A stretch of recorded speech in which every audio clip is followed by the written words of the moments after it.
Alright, we should be live. Welcome to the second half of the MATH2011 and 2011 revision seminar. And thank you for your time. So we're going to dive straight back into it, picking up from last time. We're going straight into Fourier series. And if you have any questions, feel free to ask them in the live chat. I'll be also checking that while we go along, and it should be fantastic. Alright, let's get on with it. So, Fourier series, first we want some setting up of, okay, why does this work? Where does it come from? What's the gist? Okay? So first we're going to talk about some vector properties. Inner products. Okay, and an inner product is a binary operation which acts on two vectors in a vector space. Okay? There are a lot of fancy words here with binary operation, but all we really need to deal with are these properties associated with it. And so we have the inner product of something with itself is going to be greater than or equal to 0, and it's only going to be equal to 0 if it itself is equivalent to the 0 in its vector space. Right? It obeys the laws of, I guess you could call it linearity, you could call it distributive law, things like that. It works. Okay? And it also acts in a manner of commutative manner. Okay? Okay. So, this is given our three vectors in any arbitrary same vector space, u, v, w, and for real scalars, lambda and mu. Alright, so that's a bit of our setting up. It's going to be pretty important as we move on and just set definitions up. So, first up, a little bit more of a definition.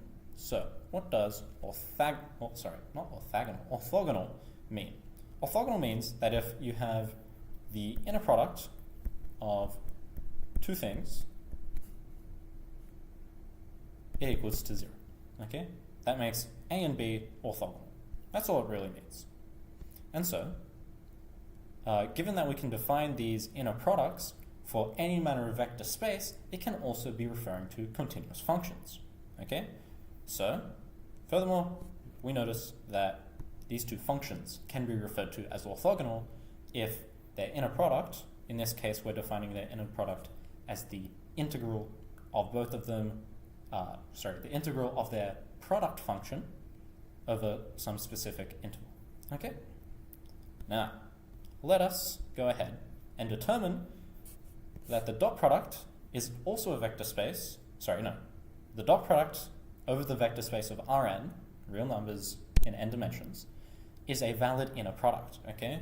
So, dot product, inner product, fair enough. To prove that something is a valid inner product, we're just going to, go ahead, refer back to our rules.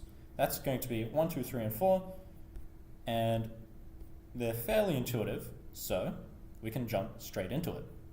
First up, a rigorous definition of our dot product. To determine the first law, we go ahead and we say, okay, we want to determine and prove this. We know that the dot product of something with itself is going to be equal to the sum of the squares of its components. Okay? And we know that as squares are non-negative, it is always going to be greater than or equal to 0. Fantastic. First law done. Likewise, squares are only 0 when the component itself is 0. So part 2, done. Easy. Going crazy over this. Okay. Next up, we have number 3. Prove that you have some sense of distributability. Funny word. Okay. So we know that dot products actually already follow these laws because I'm already applying it in a sense of, okay, their definition of this rule is just distributability. And we know that dot products are distributable. If you have A plus B dot C, you always get A dot C plus B dot C. Okay? Fair enough. And we know that, you can apply the exact same rule with scalars attached. Okay? And this can be proven, I guess, a little bit less rigorously, but intuitively, in the sense that you could just have A plus A. Okay? replaced in there, dot c, equals, 2a dot c. You could do it more so like lambda a dot c equals lambda a dot c. Finicky details like that, it is all really the same.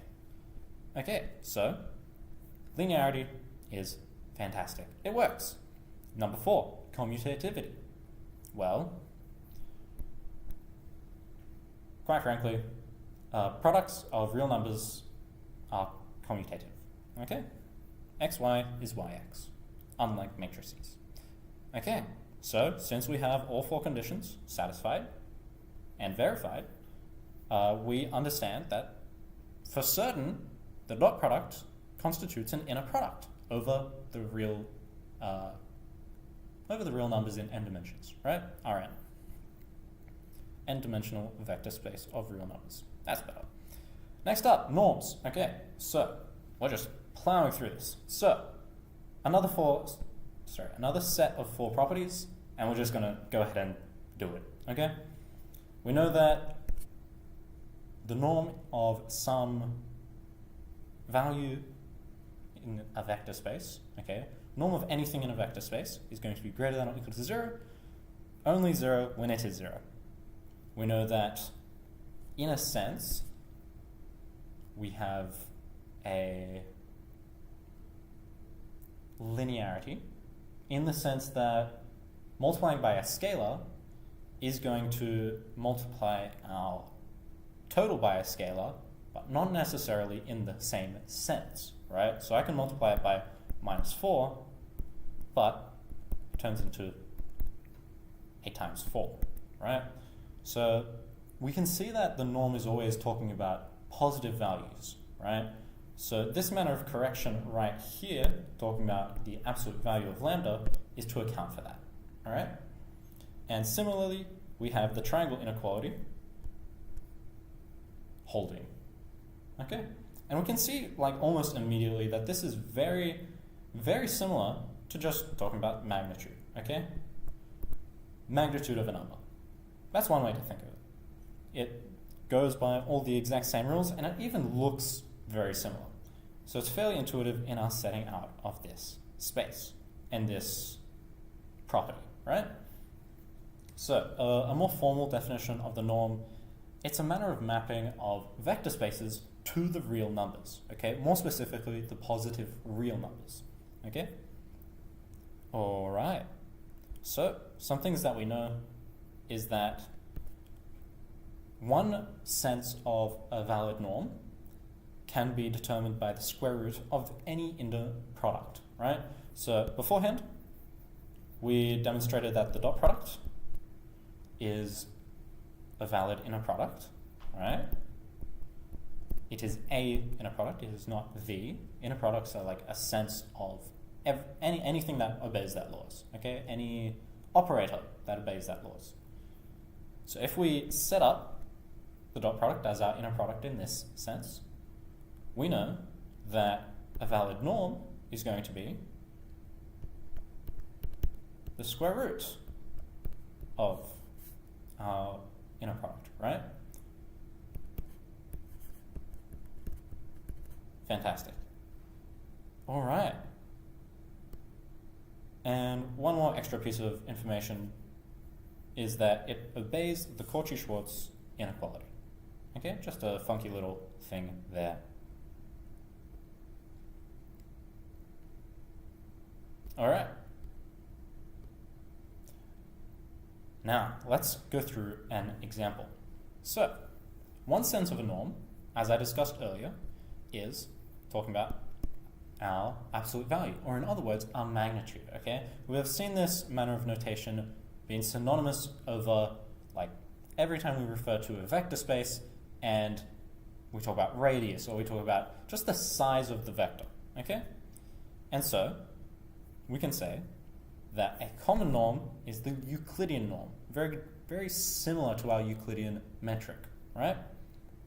Fantastic. Similarly, we can push this onto continuous functions. We see this slowly building up into Fourier series, okay? we're talking about functions now. Continuous functions on some interval obey the similar norms, okay? They have norms that exist. So the L2 norm, or L squared norm, and the max norm. So we'll see these two things in a little bit, but you'll see this, sorry, just a sec. L2 norm is what we can denote as like a manner of Fourier convergence, whereas max norm we can talk about as a uniform convergence, okay? Those kinds of relations of these properties, okay? And we'll talk about that a little bit later when we start talking about what I mean by how do we push Fourier into this nonsense and what does uniform really mean. Okay, so L squared norm is going to be given by the square root of the integral of the function squared, okay? So you take essentially every component of a function, you square it, sum it together, square root it. Fair enough, okay? And similarly for the max norm, it's like very close to our definitions of metrics, okay? You have your d infinite metric, where we're taking the maximum value of a function, or rather maximum value of the absolute value of a function, and that is our value, right? Because the way that we consider the d infinite metric, that is the maximum of the components of a vector. And the way that we get this is just by, comparing the way that we usually define it, okay? dn being the nth root of v1 to the n plus v2 to the n plus so on, right? Okay. First up, our next example. I can't speak. That's rather problematic. So, verify that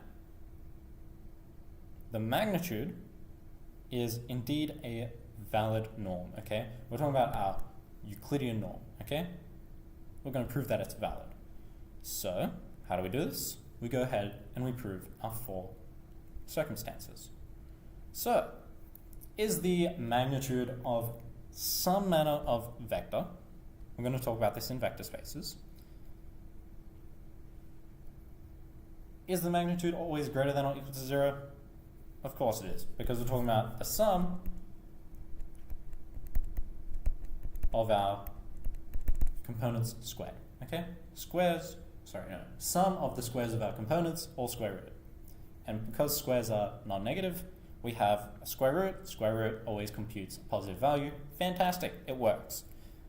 Similar argument, because our squares are non-negative, the only way we're going to get 0 is by having everything be 0.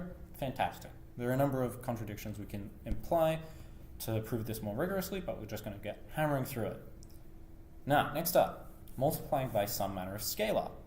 Well, if we multiply by a real scalar to any of our components, we have that component becomes squared, and therefore the sense of that scalar that we multiplied it by, we take the absolute value of it, right? Because if we consider, just real quick, lambda x and negative lambda x, and we're going to square both of them, we get the same thing, right? It's just going to be lambda squared x squared. And then if we square root that, it's just lambda x. Well, lambda magnitude of x, magnitude of lambda, right? Fair enough. The magnitude of lambda, if we multiply the entire vector by it, gets factored out, and fantastic. We got it. Next up, triangle inequality. Okay, so to do this in our Euclidean norm, right, we can go ahead and apply dot products, right? Because in our Euclidean norm, we know that a dot a equals a squared equals the magnitude of a squared, right? So if we understand that both our left and right hand sides are positive, we can determine that the squares maintain and conserve this inequality, okay, because they're both going to be positive. We're multiplying everything by positives. And so, what we achieve is the magnitude of u plus v squared equals the magnitude of u squared plus the magnitude of v squared plus 2 times the magnitude, not equal to, my bad, is less than or equal to this expression. And by decomposing this into our inner products, being the dot product, we can determine that these two expressions, being our magnitude of u and our magnitude of v, being both squared, cancels out from both sides. And so we have 2 times the inner product of u and v being less than or equal to the magnitude, 2 times the magnitude, of u times the magnitude of v. Interesting. So, where does this go? This actually goes directly into the Cauchy-Schwarz inequality. How crazy is that? And so, that is the fourth property proven. Therefore, Euclidean works. Fairly straightforward. I hope you understand. And yeah, no questions I see, so we're just going to get straight to it. All right.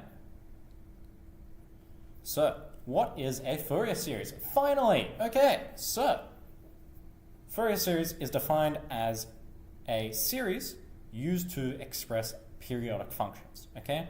And they're always of this exact same form. You have a manner of constant, a0 on 2, plus the summation from 1 to infinity of cosines and sines, okay? With their own constants attached, okay? Fantastic. So, some funky stuff about Fourier series just to set it up. We can use this in a number of ways. First up, our task in determining the Fourier series of certain functions is going to be determining what a0, an, and bn are. Okay? These are 3 terms, 2 of which depend on n. N is what iteration for what frequency. Okay? Because we're multiplying some sense of a fundamental frequency, stuff you might have seen if you did physics, and stuff you're learning about now. Okay, so what's more is that a Fourier series can replicate a function that is not continuous, okay? So, if we want to be quite frank, we can have some manner of periodic function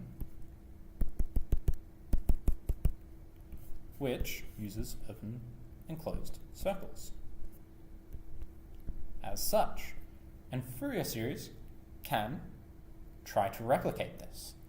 It won't replicate it exactly, as we'll figure out soon enough, but it can try to represent these. Okay. So, next up. Here's an example, okay? As to how it can converge to these senses of equations, right? So, first we're going to try and demonstrate a pulse function, okay? A pulse function is rectangular. And it just goes up and down with, you know, a very straight line over here, okay?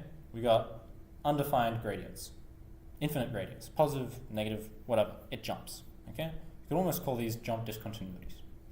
So, how do we do this? How can we try and express this? As the sum of sinusoidal functions. And as we go higher, degree by degree of our Fourier series, we get closer to our desired thing. Okay? So we experience an even more rapid and rapid and rapid until we reach it, approach of our function pointwisely. Okay? So, from there, just gets closer and closer. And there are some rigorous proofs as to why, but we'll be moving forwards.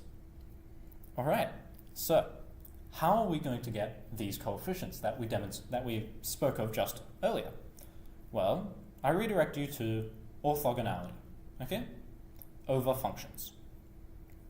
Previously, in linear algebra first year stuff, you would have determined that over some standard orthonormal basis given by EI, the decomposition of any vector can be expressed as the summation of coefficients, right, in these different directions, in this basis. Yeah? Okay, so how do we find these coefficients? Through projection. Because in a vector space sense, if I have some manner of line over here, well, I can project that across to this line, and I can project it to another line, and I can project it to another line. Okay? Funky stuff. Which we can determine as a sense of coefficients, not only in this more literal sense, but also as our Cartesian coefficients. Okay? Because we're using very basic, very understandable and intuitive senses. Okay? So it could be 3, 4, 5. And so we get 3, 4, and 5. Right? Simple enough, because we're using projections. And so, using our linear algebra method of projections over the vector sense, we can convert that to a more broad sense, where we're talking about inner products over norms, squared norms. Okay? All right. And so, by extending this manner of thought, this process of thought, this train of thought, we can insert it into Fourier series, where we then determine that cosines and sines are orthogonal sets, right? Something really interesting, a little bit of setting up that has taken place. And from here, by accounting for this manner of, projection, we arrive at the following formulas. We get 1 over L, where L is the half period of your function. The integral from minus L to L, a full period, of your function times the cosine gives you the coefficient of the cosine that you're looking at. And similar for the sine. Fantastic. All right, now note that for A0, we look at a slightly different process, okay? Something that we can consider is the conservation of the sum, okay? The conservation of the integral of the function over a period. So if I say from minus L to L of some function dx, given that it is a period function, 2L period function, I know that this is not going to change, okay? It isn't going to change at all because I'm restricting the period in a sense that it is a finite value, okay? I'm going to assume it's finite.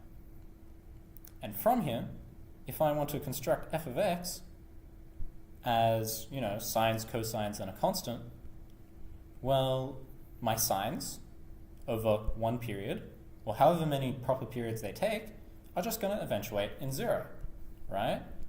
Because we are multiplying as per the period, okay? So our first sine is going to look like this, our second sine is going to look like this, and so on. Their sum is always going to equal to 0 when we look at their integrals, right? So when taking the integral of our value, our total function, what we arrive at when looking at the Fourier series is 0 for those sinusoidal components and 2L of our constant component, right? So from here, we can pretty much determine that the average value of our function is going to be a0 over 2, mind you. Okay? There's some extra mathematical jargon to do with projections that makes it a0 on 2, but essentially that gives us the formula a0 on 2 equals 1 on 2l times the integral from minus L to L f of x dx. Fantastic! Okay. And so we can, cancel 2's. It's fantastic. We love it. Yes. Okay. Here's just a simple question, okay? We're just going to look at the norms and how they work over our values, okay? Because over here, we're kind of just like proving why things work. And so we look at the L squared norm of the cosine of n pi x on L. And so we apply the square root of the integral. We know that, the square root of the integral of the square. There we go. The integral of the square is going to decompose into cos 2 of it plus 1 because of our, cos 2 theta, cos 2 theta equals cos squared minus sine squared. Oops. Of theta. And 1 equals cos squared theta plus sine squared theta. And by simultaneous equations, we can determine that cos 2 theta turns into 2 cos, give me just a sec, sorry.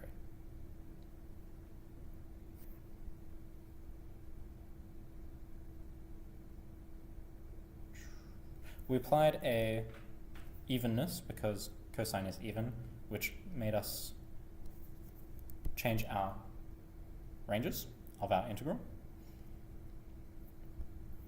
2 cos squared theta equals cos 2 theta plus 1. And rearranging that, we have cos 2 theta plus 1 all over 2. Fantastic. Okay, so moving forwards, we apply. When we chuck in L over here, we have 2 pi times some constant. And so cos 2 pi, that's just going to be 1. So you have 1 plus L. 1 from 0 to L plus L multiplied by its constant when we integrate it, giving us 1 over 1. 1 over 1. What am I on about? 1 minus 1 plus L. Fantastic. Gives us what we required, square root of L. Now, you'll note that we did a fancy little change of barriers, change of endpoints of our integral, right? Now, why is this? Why can we do this so effortlessly? Well, you can determine through some integral properties that if you have an even function, the left-hand side is equal to the right-hand side of the integral, right? Over the x equals 0 boundary. So from here, we can go ahead and say from 0 to whatever x we're talking about, I only need to compute this integral and then times it by 2. Fantastic. So when we talk about odd and even functions, well, here we're going to get a little bit more abstract. If we have an odd function, we're going to make the assumption that it is not going to be made up of any even components, right? Because you can imagine if it's odd, well, first thing, if there were even functional components included, if we're only making it out of even and odd functions, then it would change the constitution of this function. It would no longer be odd if it had any even components. So we only have odd components. And so, from our Fourier series, as cosine is even, we can't have any cosines. And similarly, because a constant function is also even, our constant must also be 0. Okay? So we have all an from 0, important to include this 0, would be 0 in an odd function. Similarly, if it is even, it can't be composed of any odd functions. So the sign would disappear, right?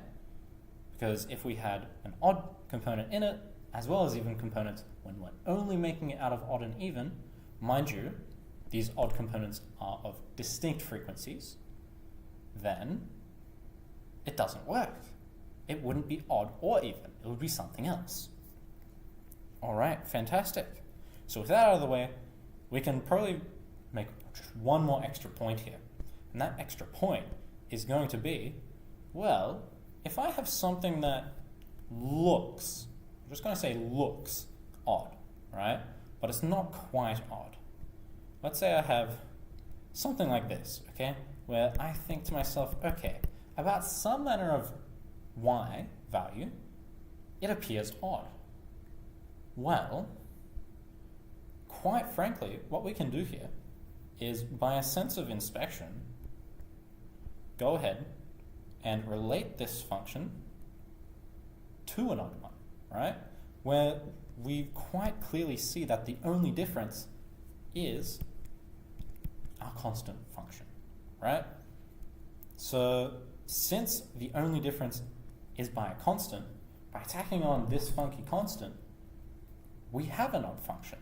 And therefore, by like covering our eyes from this term, we can say, okay, well, because it is odd now, our even component goes to 0.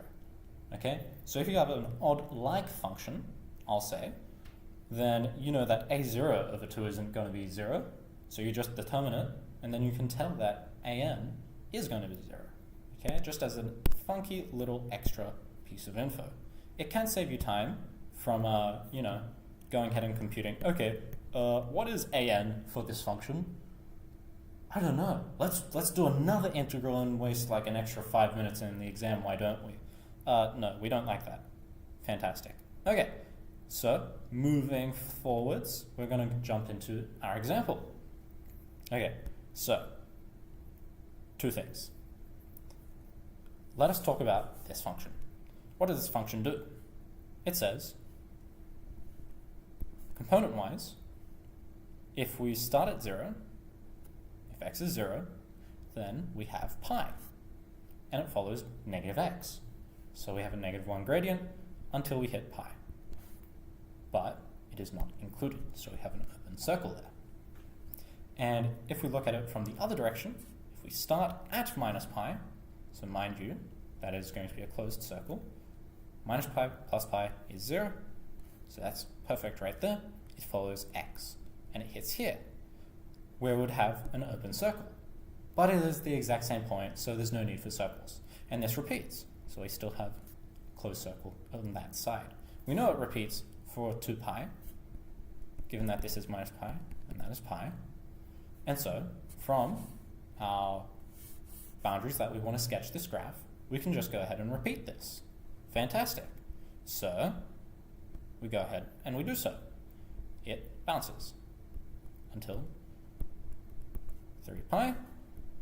Mind you that these heights are pi, and it bounces once more to hit minus 3 pi. Fantastic. Epic. Okay, that is enough of that sketch. Now we are going to go ahead and determine what the Fourier series coefficients are. Okay, so quite trivially, we understand that if we, cut a line in the middle, geographically, these bits fall into those bits, and so we get, pi on 4, no, pi. Yeah, pi becomes a0 because we half it, but we can do this more rigorously in a little bit. So, if we mosey on down here, fantastic. I was right. When does that happen? Okay, so enough of that. Let's talk about AK, BK. So we apply the exact same integral. Mind you, because this function is split into the 2 components, one going down, one going up, usually we would express this as 2 separate integrals because it's following 2 different functions. But we can determine that, okay, well, it's even, it looks even, it behaves evenly, so we know it's even. Because it's even, no odd components, bk is 0. Too easy. However, for ak, we can then apply, okay, well, because it's even, from 0 to pi is the integral we can take, and we just multiply our outside boundary, our outside constant by 2. Okay? So, we go ahead and we chuck this x onto here. We have to do integration by parts, but it works itself out rather nicely. Okay? We get 2 pi on 1k squared minus pi k on k squared. Remember, k is just some integer 1 to infinity. And so, from here, we have the even components become 1 on k squared for here, but the odd components become minus 1 on k squared. Only the odd components are going to actually make a proper sum. The even ones will make 0. Okay? And so, we can express this in two ways. We can say, okay, when k is even, it does this. When k is odd, it does this. But otherwise, you can just go ahead and say, okay, express what k we're getting our equation for.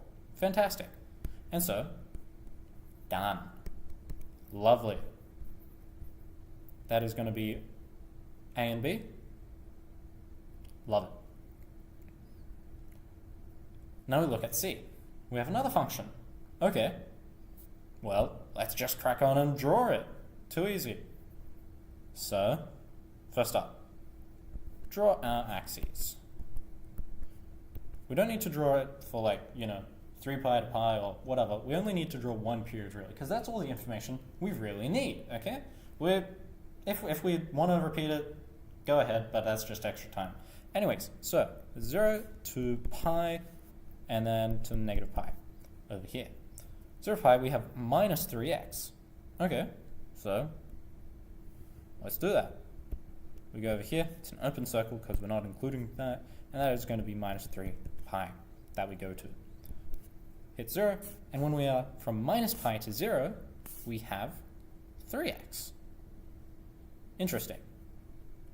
I can't draw. Very interesting. And it is a closed circle at minus 3 pi, once more. Now, because it's periodic, once again, we can make the similar assumption that, well, it's less of an assumption anymore, right? It's just implying that, okay, if I chuck this over here, they're the same point through periodicity, and therefore we get a closed circle there as well. Fantastic. Okay. So, what do we need to do for it? We need to determine the coefficients. Now, why is there a dash on top? Well, that's a little hint from us to you, because that dash usually indicates some manner of simple transformation, right? If we look at this, what we can determine is, okay, hold on a second, Otto. That's the exact same thing brought down by pi and multiplied by 3. That's pretty funny. So, what can we do here? Well, we jump on here, and it's just as I foretold. It's a simple transformation upon f of x. And so, we bring it down by pi. So, given that this value here previously was pi on 2, right? We're bringing it down by pi, so we minus pi, okay? So it becomes minus pi on 2, and then we're multiplying it by 3 to get negative 3 pi on 2. All right, now we apply the exact same logic to the rest of our values. Mind you, we've subtracted by pi. Subtraction only refers to our constant term. However, multiplication distributes to everything, okay? So that is an important thing to note, and so we get 12 on pi k squared cos k pi. Remember that this cos k pi, never mind. So it's important to note that we're talking about all odd k greater than 0. Otherwise, you could express this as 12 on pi k squared of 1 minus cos k pi, which would do it for you, where you just essentially never simplify this section and it still fits in our regular infinite sum of integers, or you can just manipulate k to like 2j minus 1, where j is then from 1 to infinity. Okay, there are a number of ways you can express this, but it's essentially all the same. Okay, convergence now, finally. Okay, so piecewise convergence and differentiability. So a function is piecewise continuous if it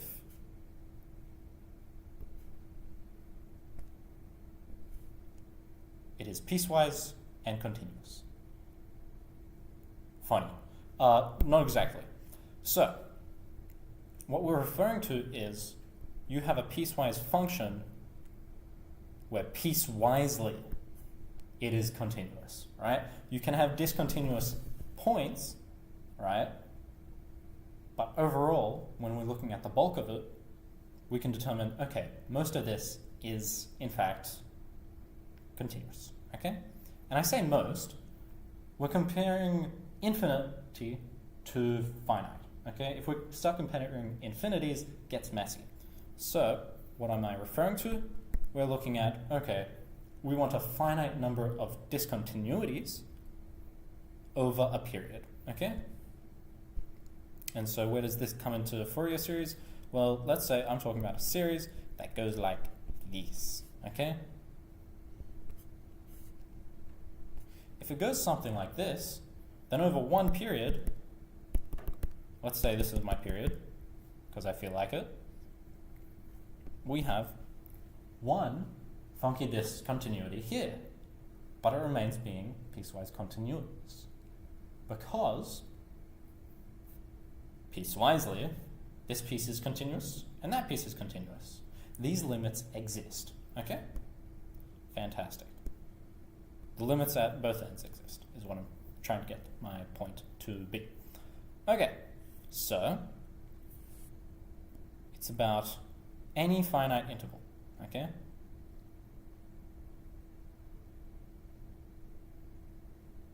I think I stuffed that up just a little bit, but we will continue. So, piecewise continuity and differentiability, okay? I think that's what I was trying to get at instead of, no, that works. Sorry, my bad. I'm all over the place. Anyways, so, let's look at differentiability, okay? If you have a function, it is, sorry,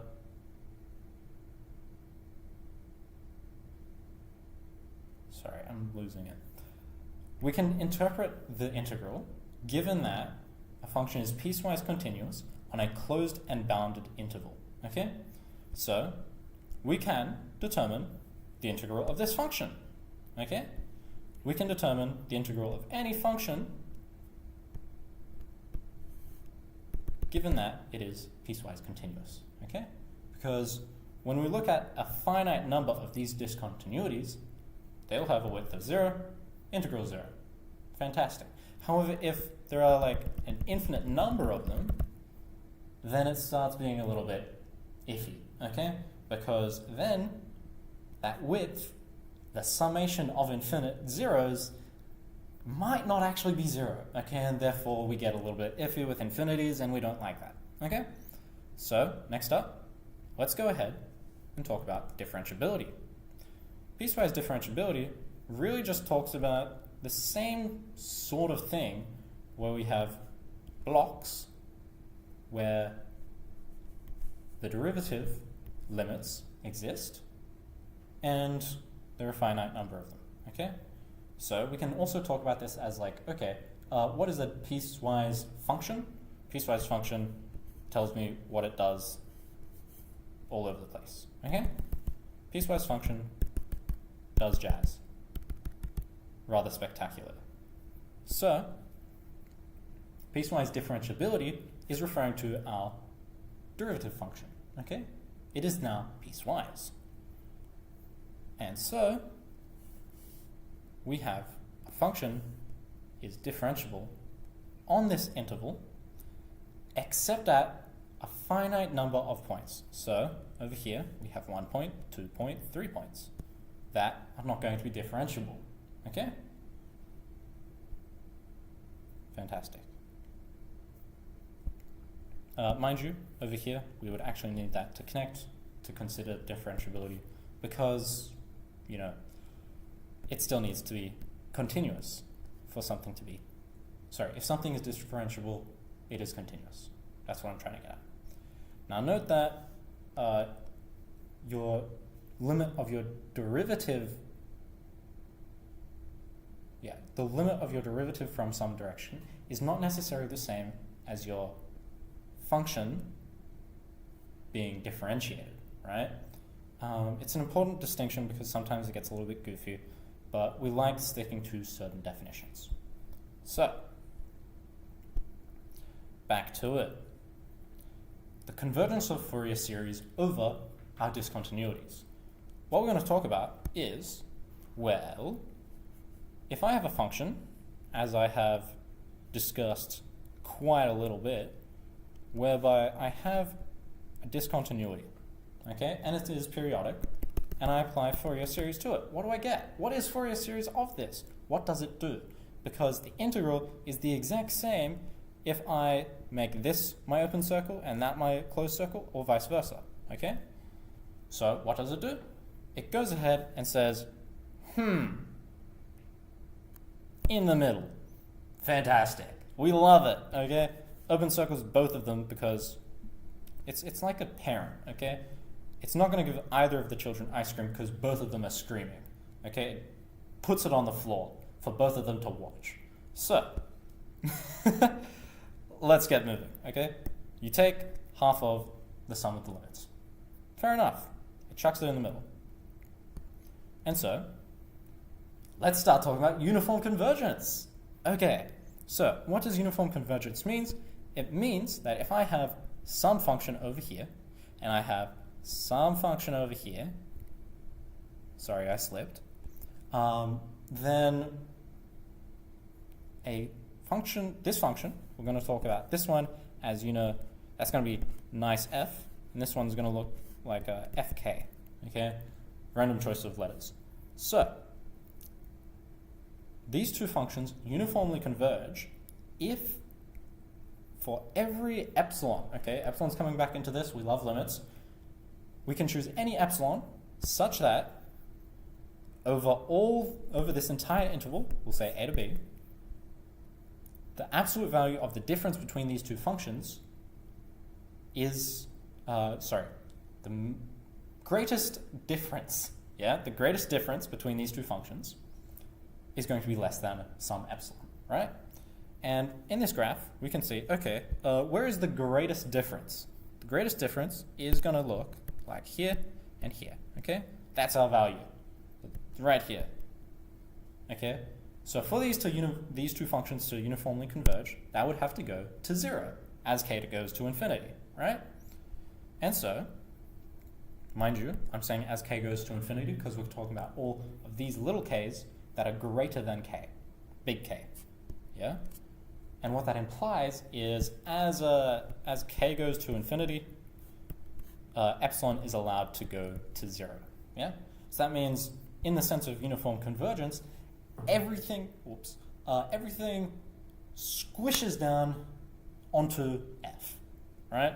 Such that every single point, not just every point, but every value everywhere, okay?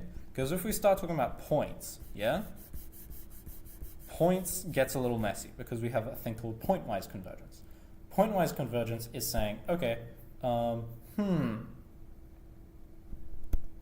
f of k of a equals f of a for all a. Too easy, okay? Too easy. K goes to infinity. Less rigorous. So easy. But in this sense, we want to talk about it as we go and it becomes that function, okay? Not necessarily that, oh yeah, as I go to infinity, I get something like it. Yeah, it's a limit at infinity. Wow. No, okay? Because there is a very special property with uniform convergence. Uniform convergence preserves continuity, okay? And therefore, since it preserves continuity, it means that if I have a continuous function that I'm, converging to, then whatever function I'm using, let's say this is the point here, and this point is fixed for my fk, then I can get close to it, and at k equals infinity, at pretty much every point, it's perfect, but our uniform convergence says that this supremum yields a value that is so big, I'm not going to call it 0, okay? So epsilon 0 is not allowed. And so this would not uniformly converge. You would have a discontinuity. But uniform convergence conserves continuity, and therefore it wouldn't work, okay? You would have seen this in like class test 2, no, just the class test, sorry, like task 3 stuff, okay? So, moving forwards. This is what we've just stated. Let's talk about the Weierstrass test, okay? The Weierstrass test is saying that, okay, well, let's say fk, our kth function from real to real, is a sequence of functions defined on a set interval. Suppose that there exists a sequence of numbers ck such that the magnitude of my function, right, is less than that number for all values on it, okay? So that's saying that, okay, every iteration of k has some value for which it is bounded by, okay? Fair enough, fair enough. Okay, we're looking at biggest difference from 0. We say then that if ck converges, okay, so the sum of ck, we're looking at pretty much, I'm going to use the sum, okay? Sum of ck, okay, equals 1 to infinity. If that converges, in other words, it goes to some constant, I'm going to call it m. If it converges, then that means the kth term, ck, lim k to infinity, it goes to 0. Yeah, that's fairly intuitive, because it means that, okay, as I get to infinity, my value's not changing, right? And since it's not changing, it's not doing anything to change. So it goes to 0.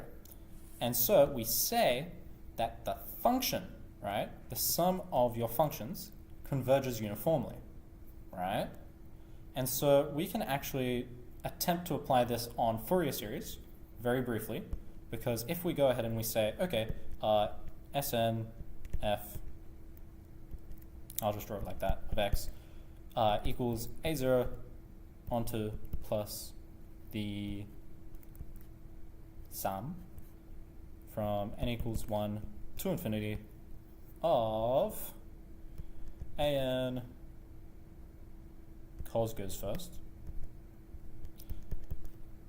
n pi x on L, I think I got that right, plus bn sine n pi x on L. Okay, so this is Fourier series. And so, okay, if this function at every point goes to like some finite value, well, that means that the sum of these converges uniformly to something, right? And so we actually have a very interesting argument, because that's saying that, okay, well, the infinitieth term of these is just 0. Even though, there are like cosines in there. And an is an integral of the function multiplied by a cosine. Funky stuff like that. It comes up in like one of the past papers, I'm pretty sure.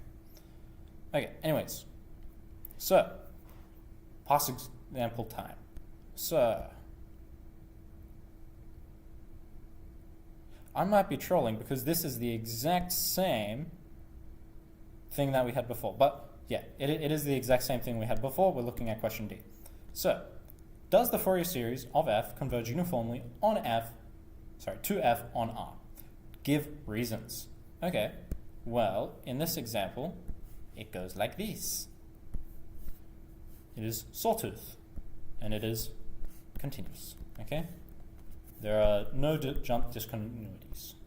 And so, we apply Weierstrass test, okay?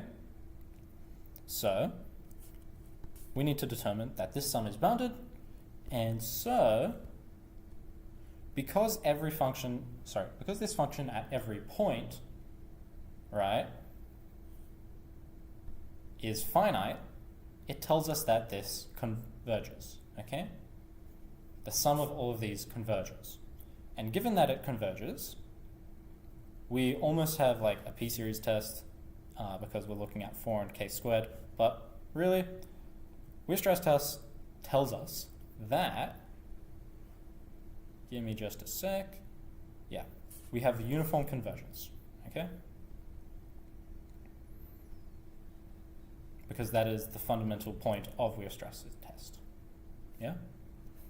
Given that this converges, as we've just demonstrated, because it goes to a finite value at every point of the function, then the function converges uniformly, okay? Important thing to state here. Now, note that this is about CK converging, right? Our difference here may be,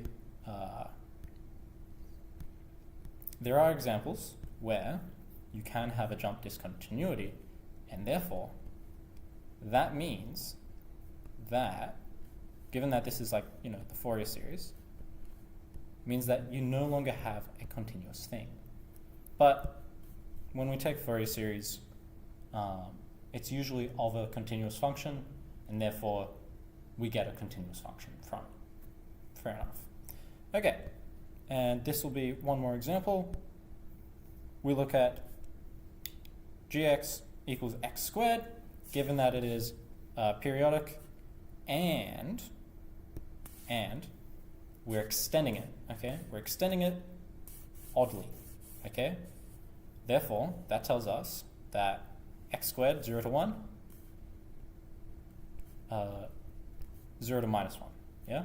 We have an odd extension. It's 2 straight, there we go. So that is our function, and it is periodic over this interval, 0, minus 1, 1. Fantastic. Show that its Fourier series cannot converge uniformly. Well, if we look at this a little closely, we'll see that we get a jump discontinuity, okay? And because we have a jump discontinuity, we know that the Fourier series is going to color in the dot in the middle. And therefore, the function isn't actually continuous, right? And because it is, not continuous, we still have this difference, right? Because it is not continuous, the function changes. And therefore, it is not converging uniformly. The supremum of the difference is made here. I'll draw it in red for you. Fantastic. Okay, so we sketch the graph. Fantastic. Has discontinuities, therefore it cannot converge uniformly. All right, just a little bit extra. Mean square convergence is talking about the limit as k goes to infinity of the difference squared, okay? And then you integrate that. So mean square convergence is saying that when I take the square of the absolute value of the function, so like how close I get to the function, the difference of the function to your series of functions, and I square it, aka I turn it into a positive value, if that equals 0, it converges in the mean square sense. Fantastic. And then we have Parseval's theorem, okay? It's just a funky little thing whereby the integral of the function squared over its period, in other words, the square of the L squared norm, is going to equal to L onto A0 squared plus L times the sum of the squares of your coefficients. Yeah? It's a funky little thing. Might show up in exam questions. Something to look out for. And so, I believe this is like the last example before I throw you guys over into space vector spaces and fields. So let us hammer through it. So let f be a function such that f of x plus 2 pi equals f of x. So we have t, our period, equals 2 pi, L equals pi. Okay, now the function equals 1 if the absolute value of x is less than or equal to d. Okay, d is some constant between 0 and pi, okay, and it's 0 if the absolute value of x is between d and pi. Okay, let's try and consider this. Well, maybe we should try and draw it. Here we have our axes. We have absolute value of x, okay, from 0 to d. So here, 0, d. And mind you that this is inclusive because we have equal to signs. And then we have 0 up to pi and minus pi because we're looking at our stuff. Mind you, also open circles on the endpoints of that, and then close circles up here to continue. All right, fantastic. Now we're going to determine the Fourier series of f for the function f. Capital F for the Fourier series. Okay, so to do so, first up, is this even or odd? It's going to be even. Fantastic. Too easy. Okay, so what do we do for that? We go ahead and we say that, okay, well, bk is going to be 0 because that's odd components, our signs. So to determine it, we know that a0, okay, a0 on 2 equals 1 on 2 pi integral from minus pi to pi of, well, I mean, we can pretty much scrap the integral right now because we know it's just, going to be the area of the function of one period, which is just going to be given by 2d. And so a0 equals 2d on pi. Fair enough? All right. And fantastic. I did it. Praise be. So, now ak, we go ahead, perform the same integral. We know that because it is even, we can change the boundaries just to be, we change 1 on pi to 2 on pi by multiplying it by 2, and we apply the reflection. And therefore, integral just becomes 0 to d. We know that the integral from pi to d has f of x being 0, so we can just like cross that out. And over here, well, f of x is just 1, so it just becomes integral of cos. Integral of cos just gives me sine. Sine to a value, I get 2 on pi k sine kd. All right, and so we have the Fourier series. Here it is. Fantastic. Next up, using Parseval's identity and the Fourier series that we just determined, find out what the sum, this infinite sum of sine squared kd on k squared is. Okay, well, how are we going to do this? First up, okay, Parseval's identity. Parseval's identity tells us that the integral of the function squared,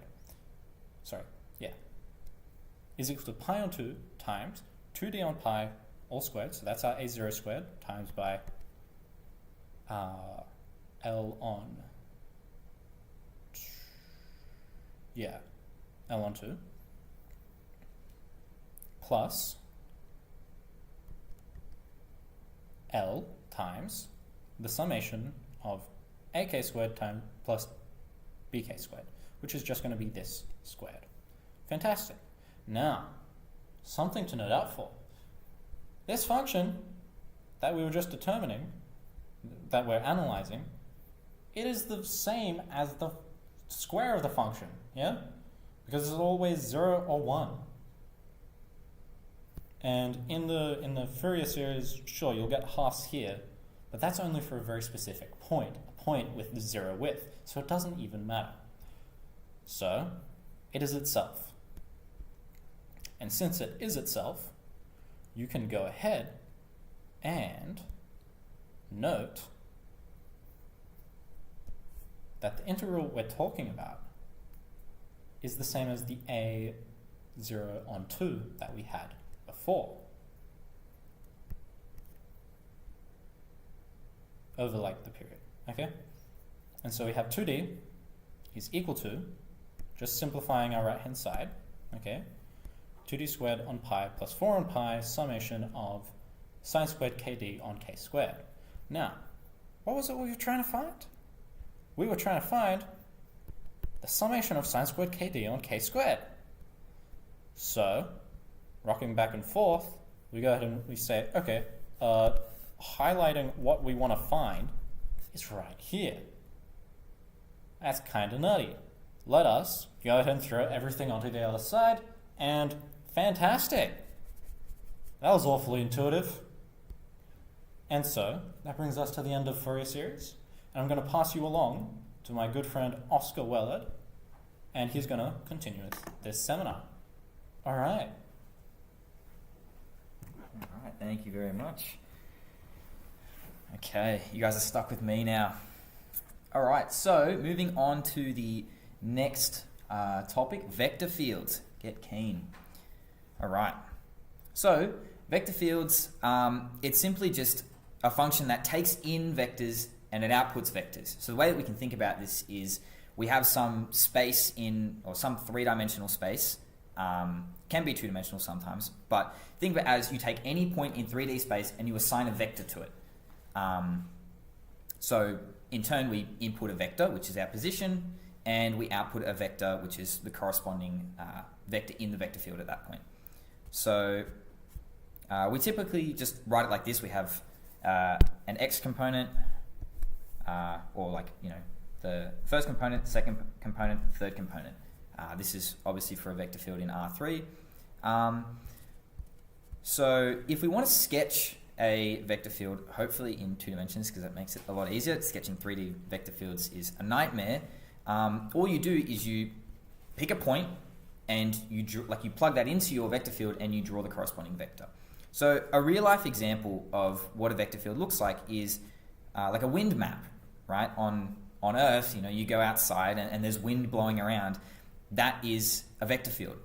And you can sort of, yeah, so you can see that, like, a really nice thing about this is that if we pick some like point in here, it's going to sort of follow the general direction of the vector field. And that brings us on to the next point, which is flow lines. So we say that if we have some path in a vector field, say we denote it C of t, it's a parametric path. If it obeys this relationship here, if we say that the derivative of our parametric path is equal to the actual vector field at that point, then it's a flow line. And intuitively why this makes sense is that if we have some parametric path C, then C dash represents the tangent vector to the path. So in other words, a particle moving along this path is getting pushed along by the tangent vector is its velocity, it's the direction that it's going in. So if the direction that it's going in is the same as the vector field at that point, it's being pushed by that vector field. And hence you're going to get something that looks a bit like this. So this here is our flow line. We pick a particle, and then, oh, that's a bad color to use. There's like every color in here. So we pick like a particle here, and if it's a flow line, it's going to get pushed around by the vector field. And that is to say that the derivative of our parametric path is equal to the vector field at every point on that curve. Sweet. Okay, so we have to sort of set up the theoretical underpinning of vector calculus, and that is this thing called nabla. It's a differential vector operator, which is just a fancy term for it differentiates something that you plug in. So we tack an f on here, and it takes some scalar function and it turns it into a vector. So we can see here, it turns it into a vector, and not only do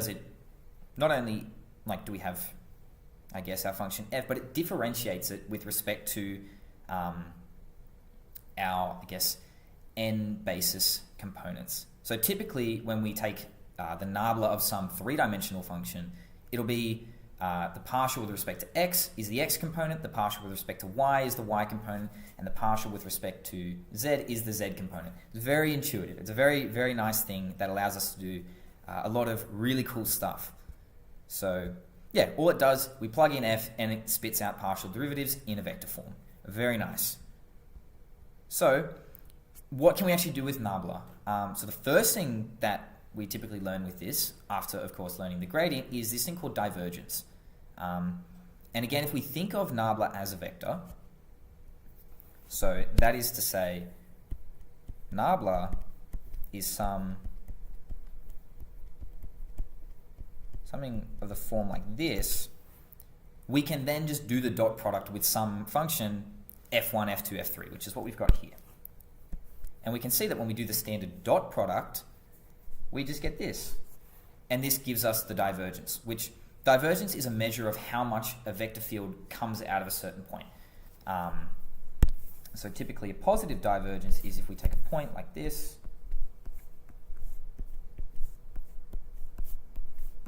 we can see that the vector field, if we call this f, is exiting this point. So we have a positive divergence. The divergence is greater than 0. And it's sort of intuitive, the sign convention here. If we're talking about divergence, we're talking about how much it diverges away from the point. So if it's going away from the point, it's positive. And then on the flip side, if it converges into a point, we call that a sink. It means it sinks down to one point. Then of course we have a negative divergence. And this is also called a source. It means it's a source of vectors. So we have heaps of examples of what divergence looks like. So for instance, we have ocean currents. If you drew some region in the ocean, the divergence is the net current that's coming out of that point. So it's everything that's coming in and coming out. So yep, again, negative divergence, net inflow, positive divergence, it's out. And if our divergence is 0, that means that our fluid is incompressible. So that means that if you draw any kind of region, you have the same amount of fluid leaving as you have coming in. So what that might look like is some region. Okay, pretend this is a nice region. And we have a vector field just charging through here. Well, we can say that we've got our vector field coming out of here and our vector field coming in here. So we'd say here, divergence is coming in, so it's negative. Here, it's leaving, so divergence is positive. And the thing is that if we equate it over the entire boundary of this curve, the positive parts, the parts leaving, cancel with the parts that are entering. So it's 0. The whole thing cancels. And that's for incompressible fluids, I guess. So let's take a simple question. We're given a vector field and we want to calculate the divergence. So if we recall, the divergence is simply just the dot product of our vector field f and our nabla operator. So in other words, we just take the x component, partial derivative with respect to x. Take our y component, do that. Take our z component, do that. So I'm not going to go through line by line how to do this. If you know how to take partial derivatives, it's fairly straightforward. And we end up with this expression, just equating it term by term. We end up with a vector divergence of this. And we get some terms that cancel, namely this, and then we're just left with this. So we can sort of deduce from this that it's not an incompressible fluid because we have a non-zero divergence. But that's just a bit of trivia, I guess. So the next thing, right, moving on from divergence, we have a thing called curl, which is a measure of how much a vector field circulates around a point. It's sort of implied by the name, how much it curls around a point. So there's two ways that we can work out curl. I guess there's one way that we can do it with matrices, but I don't hate myself, so I don't do it with matrices. I instead do it like this. And while this looks a bit painful to memorize, we actually don't have to memorize this. If we know the pattern if I set it up like this, when we take the cross product, you might recall this from Math 1B. This is the little cheat shortcut they teach you. You cross multiply this, subtract them. And then cross multiply this, subtract them. And then you do it for this and this. And then you'll see that you end up getting this same thing here. So it's just a nice quick way to calculate curl. And if we say the curl is 0, it means it's irrotational. It doesn't curl around any point, therefore doesn't rotate. We also call these fields conservative. And we'll get to that in a moment. Now, the interesting thing is that when we do curl, it's a cross product, right? Cross products are only defined for three-dimensional vectors. It doesn't apply for vectors in 2 dimensions. So what if we have a 2D vector field? Then what do? How do we calculate curl? Well, we just let the third component be 0. So it's pretty simple. And the interesting thing about this third component of our curl, which is the curl of z, it's given by this expression, which it might seem arbitrary why I've just said, oh, the curl of z, out of nowhere. Why do I care about this? This is going to prove crucial when we start to look at some of the integral theorems, particularly Green's theorem. And this is a measure of how much a vector field curls around the z-axis. So this is very applicable to 2-dimensional vector fields. So it's pretty much a measure of how much it curls in the xy plane. So yeah, if we look down onto our vector field, it's a measure of how much it curls around the xy plane. So if our curl is negative, it's a clockwise rotation, whereas if we have a positive curl, it's anti-clockwise. This is just the sign convention. So another vector fields question. So we'll take this same vector field that we just looked at, and we're going to calculate the curl of it. So we just simply recall that formula, the nice expression for vector curl. That's none of the matrices nonsense. We don't like that. And yeah, we just evaluate partial derivatives. It's as simple as that. And you'll see it's quite nice because we just get like negatives of each other. So these cancel, and these cancel. All right, so the vector field, or the curl of the field is 0. So it's a conservative field. Very, very nice. So that's practically all of the introductory theory that we need to know. So we move on to line integrals. So we're now actually doing stuff with our vector fields. So path integrals. This is the first kind of new integral we're introduced to. So we take some parametric path, C, parameterize it in usually R3. It can be R2, whatever dimension you happen to be integrating in. And it traces out some arbitrary curve as t varies. So like we pick a point, and we have a curve that moves all the way through as t varies. So it's nothing too fancy. So a path integral is when we integrate a scalar function. We integrate some function f of x, y, z. It's not a vector field. We'll get to that in a sec. So we're integrating a scalar function over some parametric curve c. And we've got this nice expression, which is this, to say that if our curve starts at, so if I draw a little curve here, this is c of A, C of B, and we orient it in this direction, then we take the endpoint t values, put them here, integrate with respect to t, and then we just plug in the parameterization into our function f, and we multiply by the magnitude of the derivative of our parametric path. So, and obviously c dash and f are continuous, and then f is just the scalar field, as mentioned before. So there are some notes to make about path integrals. So if our scalar function is 1, then the length of our curve is just this. And you'll notice that this is, again, the same thing that we've seen in Math 1B when we looked at arc lengths of curves. So this is the same formula. This is just the magnitude of our parametric vector path. So this we've seen as arc length. And this is from Math1b. So it's very nice. We start to see things popping up. We're in familiar territory. It's some arithmetic with these integrals. Very nice. We can preserves linearity. So we can split our integrals up, and we've got scalar multiples. We just chuck them out the front, and then we can take this, split it up into two separate integrals. Very nice. Another interesting thing to note is that if we integrate over, if I've got some path like this, C1, and then some path like this, C2, if we integrate over this entire path, it's the same as integrating over the first path and integrating over the second path. So we can sort of partition our curve up into multiple curves and integrate over them.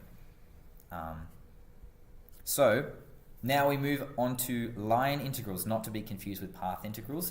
I know it's sometimes hard to remember the difference, but a line integral is, instead of integrating a scalar function, we integrate a vector field, and it is dotted with our S vector, which is our parametric path. And the good thing to note about this is that this dot product only takes the parts that are parallel to the stuff that goes along with the path vector, and that's because you can always take f and split it up like this, like a part that is perpendicular to the path and a part that is parallel to the path. And then obviously the perpendicular bit cancels because we have a dot product. So we're only taking the part of f that goes along the parametric path. So obviously our path needs to be continuously differentiable, and it is an oriented curve. That is to say that we have to have some sense of direction along the curve. And yep, we interpret this as the tangential component of f. So tangential obviously meaning it's parallel, and that's because of this line of reasoning here. So we can often write our line integrals in this form, and this is just when like our vector field f has components m, n, p. And then obviously if you dot it with your curve, you have like the derivative, or your ds or dr is just going to be dx, dy, dz. You take the dot product and you end up with this. So, and that is when, yes, these are the component functions. So, but obviously it's not helpful when we have a dx, a dy, and dz. We have one integral and like three variables. So that's why we parameterize things and express it all in terms of t, so we can integrate with respect to one variable, and everybody wins. So the way that we do that is obviously we take, I guess you can think of like dx on dt. Dt is just like x dash t. Same as saying that dx is just x dash t dt. We repeat this for y and z, and that's where we get this, this, and this, and then obviously we factor the dt out. But since we're expressing everything in terms of t, we have to plug our parametric curve into our vector components, because then now we have x, y, z, and t, and then everything's terrible. So that's why parameterizing things is so nice. It just simplifies everything. And to actually interpret what this line integral means, it's the work done by the vector field along the path. So here's a question. So suppose we have C, some oriented curve in R2, and it's formed by tracing a quarter of the unit circle centered at the origin, anti-clockwise. See, this is where we introduce the notion of orienting our curves. And it's from 1, 0 to 0, 1. Okay, sweet. So this is an idea as to what this looks like. So we're starting at 1, 0, and we go to 0, 1. So we've got this path, I'm going to draw it in blue, and it's anti-clockwise. So this is the direction. This is C. Now, obviously we have a vector field defined here, which we'll get to that in a sec. But the first thing that we have to do is we have to parameterize C, because there's no fun working in x, y, z. So this is just a simple parametrization of a unit circle. So we just say x is cos t, y is sin t. We've done this parametrization a million times, and we say that t varies from 0 to 2 pi, which gives us that quarter circle rotation. So now we use the formula. We plug in our parametrization and we plug in our t bounds here. So what we do is, this is our x component, and we plug this in whenever we see an x.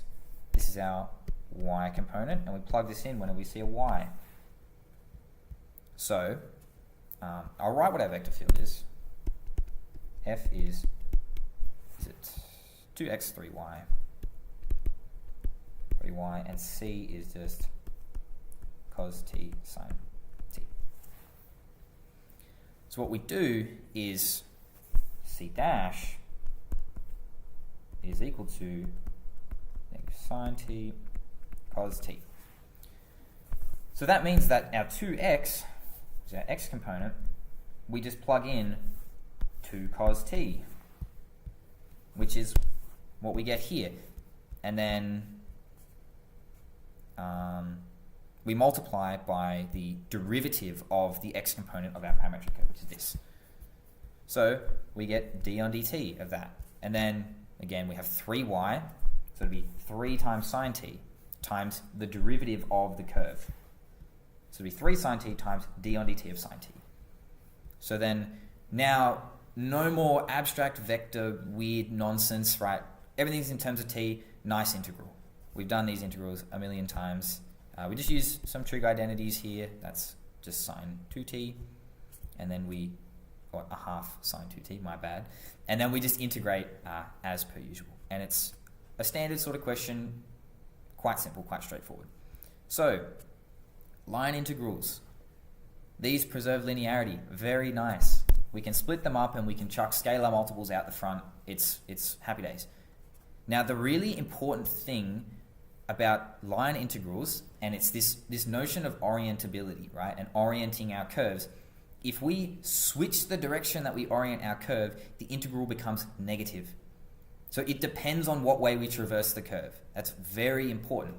You can sort of think of it as if you go along a curve like this, and you've got a vector field that's going in this direction,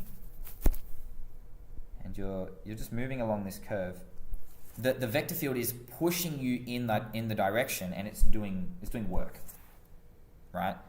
However, if you traverse it the other way, you have the vector field opposing you, so the work, the sign of the work flips and it becomes negative.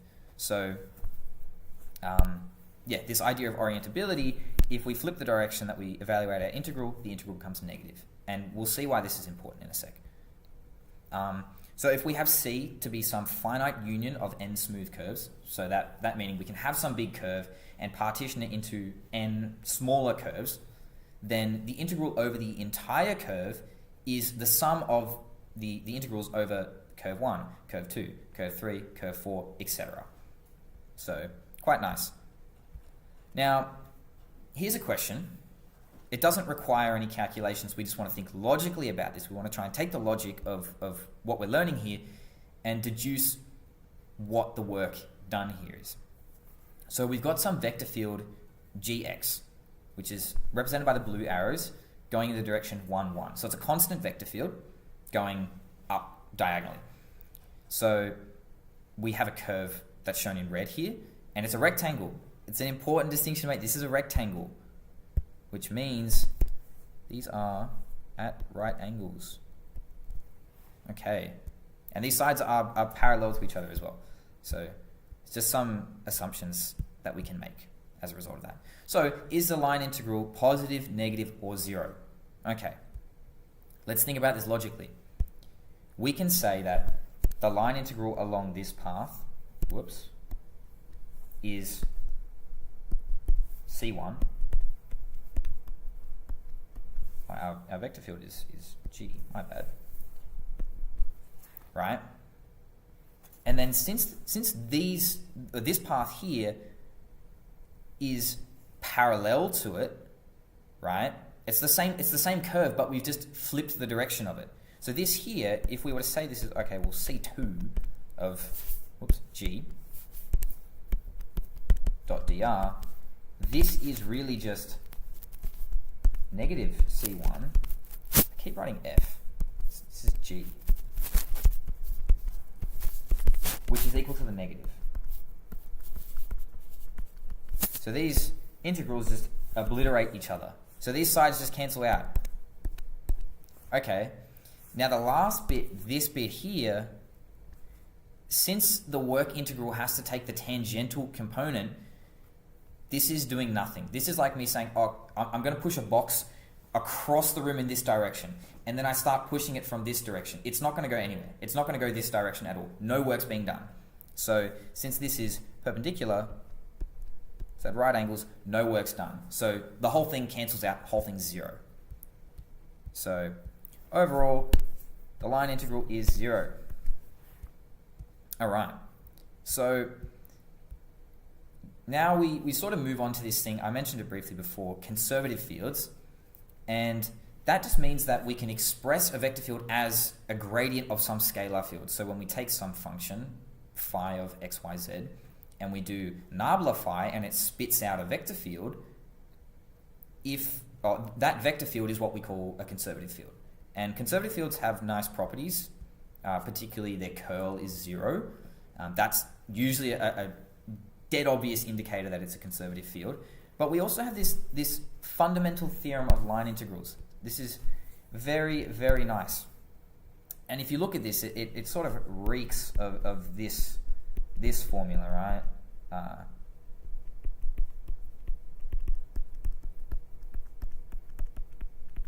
It's really just like the same thing that we've learnt from single variable calculus, but now we're looking at, vector calculus, and we just chuck vectors in it, but it's the same thing. It is really just the same thing when you boil it all down. So it tells us that if f is conservative, that is to say f is nabla of some scalar function, then the line integral across some path is just the function value at the end of the path minus the function value at the start of the path.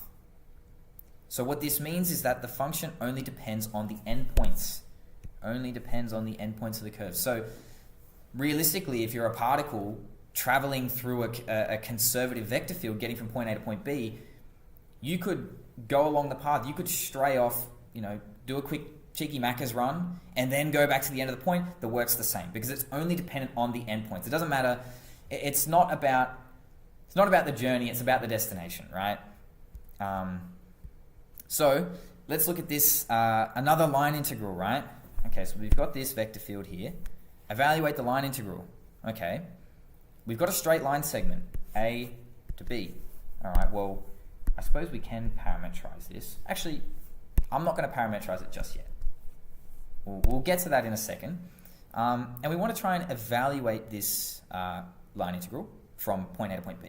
And then we want to show that the value of the integral is the same regardless of the path taken. So what we're trying to prove is that this integral is path independent. So it doesn't depend on the path that we take.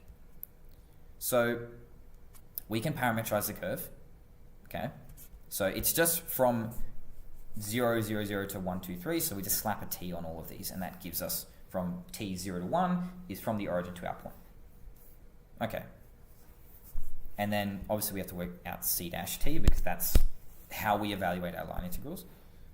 Okay, so then it's now just a matter of plugging in our parametrization into our vector field and then doing the dot product with the derivative of the parametric curve. Sweet. This is the same thing that we've looked at before. Okay, so we've got f of, instead of x, it's t, instead of y, it's 2t, and z, it's 3t. Got that dotted with the derivative of our parametric curve. It's just a simple dot product. The integral of 22t dt. Easy. Bang, bang. Happy days. Okay, done. Simple line integral. Now, the next part is asking us to show that it's the value of the integral is the same regardless of what path we take, as long as we start at A and end at B. So we could take any kind of deformation of the curve. It could go all over the place. Actually, it shouldn't intersect itself, but it just goes all over, does whatever, and ends at point B. It should be the same. So what that means is that the field is conservative by the fundamental theorem of line integrals. So that is to say that this is the gradient of some scalar field phi. Okay, so we just need to solve this equation. So we just say that the partial derivatives of phi with respect to x, y, z are our vector x, y, z components respectively. So bang, bang, bang. Okay. So, and we want to try and construct this function up using its partial derivatives. So we can look at the first thing here, and I don't know what you want to call it, reverse partial differentiation, but we just integrate it and just pretend that y is a constant because it's the partial derivative with respect to x. So we tack an x on here, and since we're dealing with partial derivatives, they're nice, but you sometimes have entire functions that disappear, like these. These just get obliterated, right? Because they're not in terms of x. Okay, so now we're not solving for a constant, we're solving for a function. Okay, this isn't very good. But we can leverage this thing that we've just worked out. Okay, well, if this is phi, then, and we know that the partial derivative of phi with respect to y is x, oh, if I take this, do the partial derivative with respect to y, whatever this comes out to be is equal to this, and I can equate them, right? So we do exactly that. And I'll take this function. Let's do it up here, just so you are following what's happening. Phi on dy is equal to, so we get rid of this, x plus, and this is equal to this partial derivative here. Bang, bang, df on dy equals 0. Okay, sweet. We don't even have to worry about this function. All right. So that's exactly what we get here. So that means that if we partial differentiate our function, our unknown function with respect to y, and it just goes to 0, well, we already know it has nothing to do with x. And now we know it has nothing to do with y. It has to be some function purely in terms of z. Okay. So we substitute this back in. So instead of saying f of yz, we just say g of z. And then now we use the third partial derivative. So we just do, I won't go through it because it's the same thing that we just did before. And we end up arriving at g of z is z squared plus some constant, right? This is just a single variable calculus question, just regular integral. We don't have to think about reverse partial derivatives or any of this nonsense. It's just a normal integral. So we just mash all of this together and we end up with this function here. Okay, so we have some kind of gradient function, right? That when we take the nabla of it, or sometimes it's referred to as the del operator. If we take nabla of this function, or del phi, we should end up with the same vector field we started with, which you can sort of do it mentally and work out that, yes, indeed, we will get that vector field. But since this function exists, it means that the integral is path independent. So regardless of the path that we take from A to B, we always get the same result by the fundamental theorem of line integrals. You have to state that because that's the assumption that we're using. Okay, Green's theorem. There are very few things in life that make me happier than Green's theorem. I love this theorem. This is one of the greatest things to ever grace the earth. Right? What it does is it takes these really horrific looking line integrals and it makes them so simple. That is given that the partial derivatives are simple. If they're not, then I don't know, you're on your own. But there are some assumptions. We can't just throw Green's theorem at any line integral and say, oh, it works. No, because it doesn't always work. So there are some restrictions that we have to consider. D is bounded, and it's a simple region in R2. So a simple region just means that if we draw it and we take some vertical slice, at most it intersects the region at 2 points. And if the entire region is simple, it has to be the same for x as well. So do this, and that is to say it's both x and y simple. Something that would not be a simple region is an annulus. If I cut through here, we get intersection, intersection, but we also get another 2 here. So this is bad. I don't like this. Get rid of this. No Green's theorem here. And then we say that the boundary, which in this case is going to be the circle here. So if the circle itself is the boundary, the region is everything inside it. We have to orient it, right? When we do vector calculus, orientation is very important. We have to orient this counterclockwise, like this. Okay.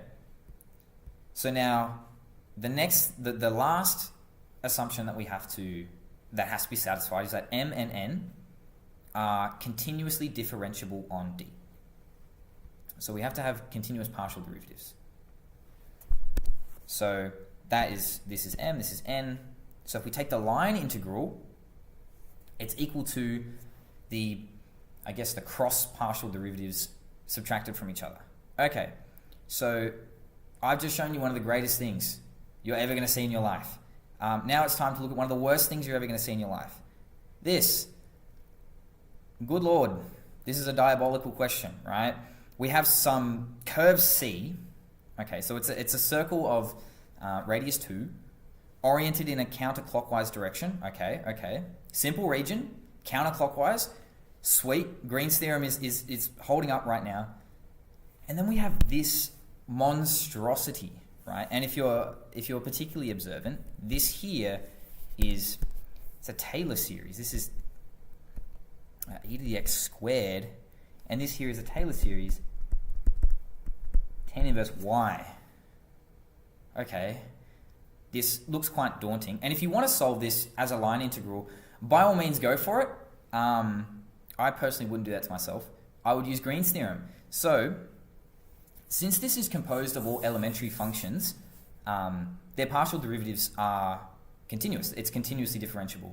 And if you don't believe me, go plug it into Wolfram Alpha, and it gives you some surprisingly clean and nice partial derivatives. So we know Green's theorem applies. So let's actually use it. So if this here is our M, this here is our N. I'm just making sure. Yep. Some people label it P and Q, but I prefer doing that. But M and N is just as valid. If we take the partial derivative, d partial n with respect to x, okay, this here, okay, so this just becomes 1. Okay, so this is y, this disappears. This is all in terms of y, this is tan inverse y. This disappears. Okay, this is purely in terms of y, this disappears. Oh, it's just 1. Okay, so let's look at m. Partial m on partial x, which is, yeah, that's the right form. Okay. Oh, whoops. No, it's with respect to y. I was about to say, with respect to y. Okay, our first term, negative 1. All right, well, that's just negative 1. Okay, this is purely in terms of x. Okay, this goes to 0. Okay, this is just e to the x squared. That's 0. This is in terms of x. That's 0. So this is negative 1. So what we've just shown using Green's theorem, and this is why it's so good. This is why this theorem is fantastic. So good. Because the partial derivatives are so much simpler than these extremely, extremely complicated functions. And if you're curious as to what these functions look like, they look like taco shells in it's like a taco shell that's like rotated at like a 45-degree angle. So we get these really simple partial derivatives, and the whole thing just goes to 2. Okay. So to put this, and of course, yeah, we have verified that Green's theorem holds. Happy days. So this monstrosity of an integral just becomes this, 2 times the area of our region. And our region is just a circle of radius 2. So it's just 8 pi. Bang. So this is why Green's theorem is so good. We take something that is just mind-bogglingly complex, and it's so simple. It's just like 2 times this double integral. And we live to see another day. All right, surface integrals. This is where it gets a little trickier. It gets a little trickier here. So, similarly to how we integrate over paths, we integrate like a vector field over a path, parametric path. A surface integral is we integrate a vector field over a parametric surface. So typically we parameterize a surface by taking two coordinates. Typically it'll be something like phi of u, v, and we map this to like u, v, and then some function of u and v. And what this does is it maps out S on some domain D. So what that means is that we have some, this is really going to test my drawing skills. So we got some funky surface like this, and it's defined on some D. So as we vary D in terms of u and v, or like x and y, this is really like an xy plane, like the flat plane in our R3, it maps to some function in R3, which is going to be phi of uv. So that's really the way that we think about it. So we can take an integral that goes over a surface, and we can express the integral in terms of some nice region on the flat xy plane. So if phi is a parametrization that maps out a smooth surface S over some domain D, which our domain D was this thing here. It's what our x and y, or what our u and v are allowed to be. Then the surface integral of some scalar function is just this. So this is sort of like the surface integral equivalent of path integrals. So we have this, and we can turn our ds, let me rotate the pen. Turn our ds into this, which I'll get to this in a moment. So we pull out a normal vector, right? Because this is the tangent vector with respect to u, and this is the tangent vector with respect to v. We take the cross product, say it's like our u vector, this is our v vector. The cross product gives us a normal. This is the normal vector. Good, very good. So obviously in the same way that we had to plug our parametrization into the function f, we plug our parametrized surface into f. And of course, these tangent vectors is just the partial derivative of our surface phi with respect to the first variable. So that gives us, if we do it with respect to u, we get the tangent vector with respect to u, or the tangent vector along u. And if we do it with respect to v, we get the tangent vector along v. And then we just simply take the cross product of these partial derivatives, bang, we get a normal vector, and we're chilling. So, yeah, this is, we typically notate it like n of uv, because it'll be some kind of function of u and v. So, if we want to calculate surface area, instead of putting some whack function in there, we just put 1. We just tack a 1 in there, which directly implies that our area, when we change the ds to a normal vector times du dv, we just get this. All right. So again, S is a smooth surface. We can parameterize it for u and v over some domain D, which is what we restrict u and v to be. You can think of this as like a 2D region on the xy plane, or like the shadow that's cast onto the xy plane. So D is an elementary region, which means it's either x simple or it's y simple. It could be, if it's both x and y simple, then it's a simple region, which is what we looked at with Green's theorem. But elementary is just, it can be either x or y simple. It's a bit looser. It's not as restrictive. So, of course, phi is continuously differentiable, and it has to be 1-to-1, except possibly on the boundary. We get some funky stuff going on there. And S is regular. That just means that the normal vector is non-zero. Of course, except possibly on the boundary, we get whack stuff happening on the boundary. So, let's try a surface integral question. Okay, so we've got some surface S parameterized by this with a restriction this. Okay, so the idea of parameterizing a surface is we want to go from 3 variables to 2, because 2 variables is much better than 3. It's less of a headache to think about. So, if we just say that x, y, z, we can just write this as x, y, and we're told what z is. Z is just, x squared plus y squared. Oh, okay, well now we have some parametrization in terms of two variables. Sweet, that's exactly what we do here. For x, y is an element of some region D. So we're restricting it to some kind of elementary region in our xy plane. And that is given by this. So we've got a circle, unit circle. That's exactly what this is. Okay, so if we want to try and find the surface area, we have to find the normal vector. The normal vector is just the cross product of these tangent vectors. We do that.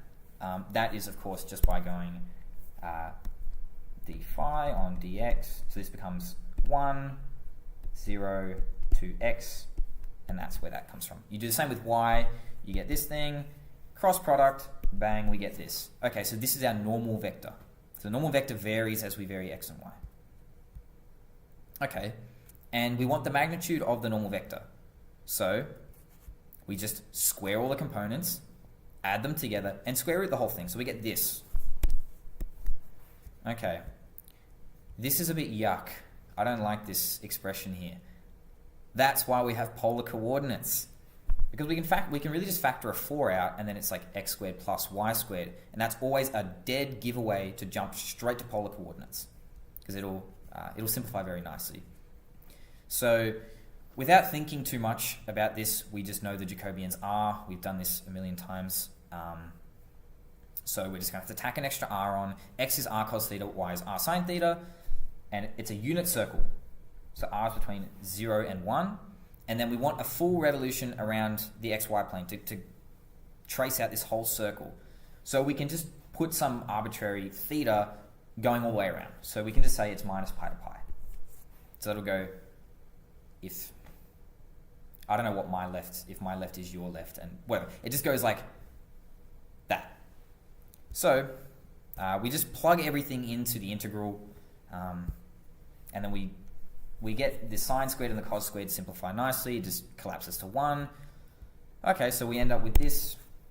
Obviously, we integrate with respect to this and this. And since the cos squared and sine squared obliterate each other and we have no more thetas in here, and we're integrating over a rectangular region, Fubini's theorem holds. So we can just take this pi to negative pi straight out and say it's a 2 pi. Okay, and then it's just a simple reverse chain rule integral. And then we get this answer. And that's the surface area of this strange surface that we have here, which is I believe it's a hyperbolic paraboloid. I think that's the bougie name for it. So now that we've looked at integrating scalar fields, or I guess scalar functions over surfaces, we have the same with vector fields. We introduce vector fields into this.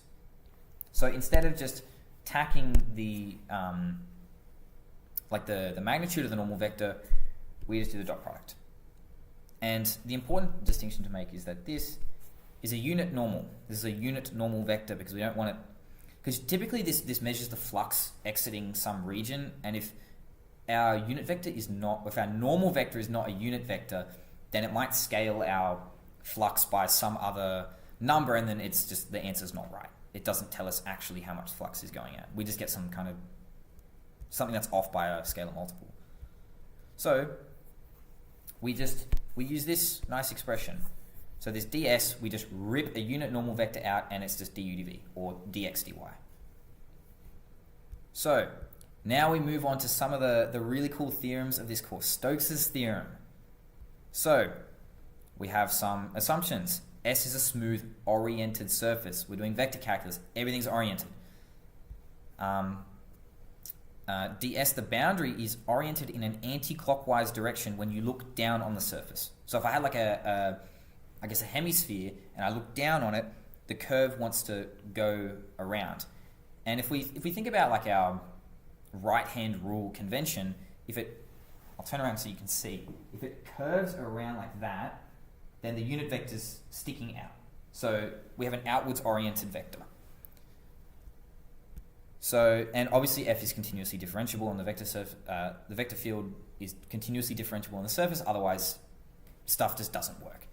So we get this nice, I don't know, whatever your definition of nice is, it might not be the same as mine, but I think this theorem is pretty nice. Because I particularly hate surface integrals, And now I have a way of transforming surface integrals into line integrals, which are way cooler. So we're actually going to do it the opposite way. We're going to go from a line integral and convert it to a surface integral, because sometimes it is easier. It's typically done the other way around, but here's an example where it's not done the other way around.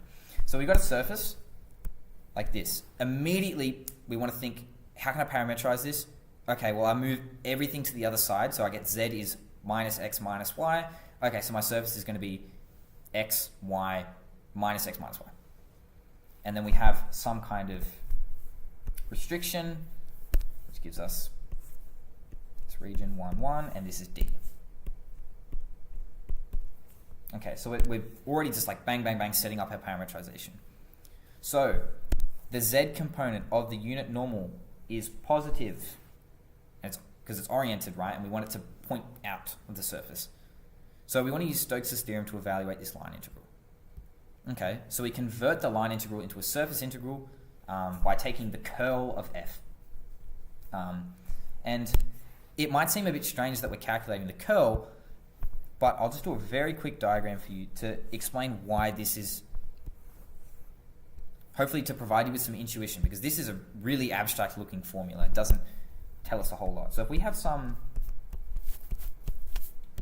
vector field moving around like this, and then, so this is like a curl. This is a curl.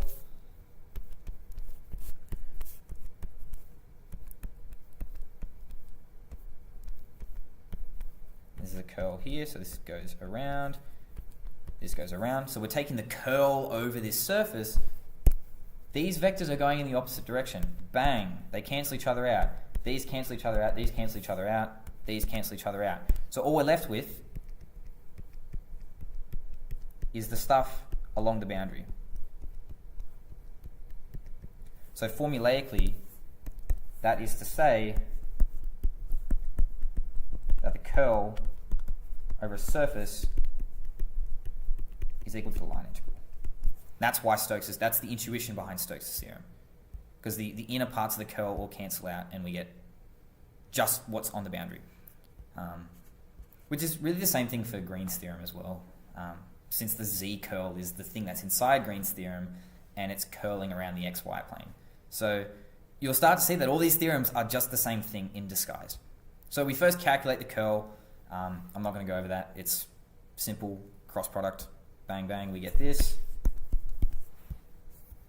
Parameterize our surface. Okay, we get z on one side and then we just replace z with whatever's on the other side in terms of x and y, and we have a region D. Okay, so let's find the normal vector. So we just partial differentiate our surface. Okay, and we end up with this. Is this a unit normal vector? Well, it's a normal vector, but it's not a unit vector. So the magnitude of this is actually that wrong notation. Arrow is square root 3, because this is 1 squared plus 1 squared plus 1 squared, square root of that. So we have to convert this into a unit vector. Okay, so we can just, since it's a dot product, everything's multiplied by 1 on root 3, so we'll just chuck this out the front of the integral. And we'll just evaluate this integral as per usual, as normal integration methods. Now we have this really nice region, it's just a square. So we chuck these bounds onto our integral like this, and now it's a simple integral problem. We just integrate with respect to x, plug that in, integrate with respect to y, plug that in, simplify, and voila, we end up at the answer 4 on 3 root 3. So that's how we do, that's how we can use Stokes' theorem to turn some wacky line integral into a surface integral and vice versa. Now the divergence theorem.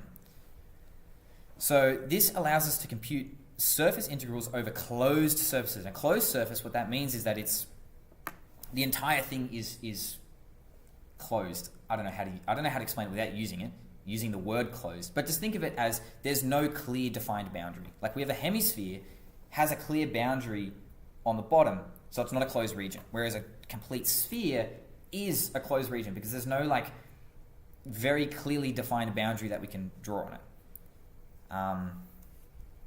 So what it basically tells us, assumptions assumptions. We can't just throw this theorem at anything and like, bang, get the answer. It has to be bounded, solid, and simple. So that's that idea of it's a bounded region, it's closed.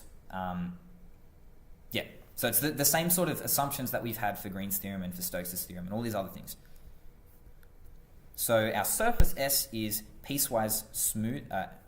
S is its piecewise smooth boundary, again oriented, such that the normal vector points outwards of the surface. It's the same thing that we've seen in Stokes' theorem. It's almost like these are the same theorems. F has to be a C1 vector field on W, so of course F has to be differentiable, or else none of this stuff works. So we get this nice expression here.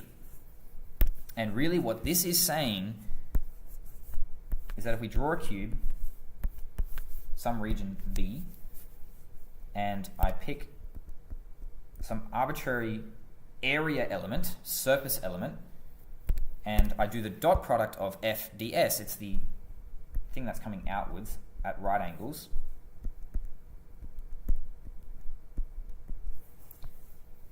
if we do this over the entire surface, we're computing the flux leaving it, right? That's what a surface integral of a vector field is. And it's then the right-hand side tells us if we take some small cube in here and we calculate the divergence of it, of some volume element, and then we do that across the entire thing. We put a bunch of cubes in here and we do it across the entire thing, you end up just getting the amount that's leaving the region. So you're getting the same thing. It's computing, both of these is computing the flux coming out of the entire region itself. So we're getting that the divergence of the solid region it's the same thing as computing the flux coming out of the surface. So that's what the divergence theorem states. And this is very nice because once again, we don't have to deal with surface integrals. It takes yucky surface integrals and it turns it into something that's much nicer. I think, I don't know, whoever invented this stuff must have just hated surface integrals so much that they found a way to convert it to a line integral and also to a triple integral. So we just can avoid it altogether. Obviously, there are situations where we can't avoid it and we just have to suck it up. But, I don't know, it's maths. Maths is never easy. So, let's say that W is some unit disk in R3. So we think of this just as the unit sphere plus the entire interior of it. And we want S to be its surface. So like the surface around it, the boundary around it. And it's oriented, very important, vector calculus, we orient things, such that the normal vector points outwards. So just think of like a sphere and the normal vector is just like a bunch of hairs that are standing up on it. So we define some vector field like this, too easy, and we want to use Gauss's divergence theorem. Gauss, the guy that invented this stuff, big math guy, right? We want to use his theorem to calculate this surface integral. So we're about to see why this is great. And of course, before applying a theorem, we have to check that it's valid. We can't just plug things in willy-nilly and just hope that it works. So W is bounded. It's a solid sphere, right? It's, you know, you can easily just leave it. It's a bounded region. It's fixed there. It's closed, solid, and simple. S is, it's a smooth, its, I guess, surface is smooth, and we're going to orient it so that the normal vector is pointing outwards. So, and as well as this, our vector field that we have is quite nice because this is C1. This is a C1 vector field on W, which means that it's differentiable, or its partial derivatives exist. In fact, it's true on all of R3, which is a fun fact. So we can just use the divergence theorem. We calculate the divergence of the vector field. Okay, well, we remember that this is the dot product of the del or nabla operator and our vector field F. So x component, partial derivative with respect to x, y component, partial derivative with respect to y, z component, partial derivative with respect to z. Okay, this is 0, and we're left with 2. This is 1. This is 0. This whole thing here is 0 as well, and this is just 1. Okay, so it's 2 plus 1 plus 1. It's a bit of a hard one to work out there. So we get 4. Oh, that's awfully convenient. It's a bit like that Green's theorem question we looked at. So what it says is that we take this fairly yucky surface integral, we calculate the divergence, and we just get 4 times the volume element of our solid region W. So this is just 4 times the volume of W, because that's, if you remember, the volume is just going to be that. So it's just 1 inside the integral. And since it's a unit sphere, 4/3 pi, we don't have to worry about the r because it's just 1. So it's going to be 4 times 4 pi on 3, which gives us 16 pi on 3. So that's how we evaluate that surface integral, and it's using the divergence theorem. It's just so nice. That's the really nice thing about these theorems, is that it takes, I guess, integrals that would otherwise be too abstract to work out, and it just simplifies it really nicely. And yeah, fun fact, every single one of these theorems are the exact same thing. They're all the same thing, just in disguise. You can sort of go from one theorem to the next, to the next, to the next, to the next. And if you're interested in that and you're like, oh, how is that the same? I highly, highly recommend, if you go on the Moodle page and you go into the additional notes, I think it was one of the professors in 2016, Professor Joseph Dick, did all of these notes on the generalized Stokes' theorem on like ambient spaces, and shows that every single one of these theorems, it's all the same. So I guess sort of once you know one, you sort of know them all, with a bit of logic, of course. But that wraps up all of vector calculus, line integrals, surface integrals, and our theorems. So thank you all very much for tuning into the stream. I hope you guys found that helpful, and best of luck with your exams, best of luck with your studies. Yes, we wish you all the best. Thank you.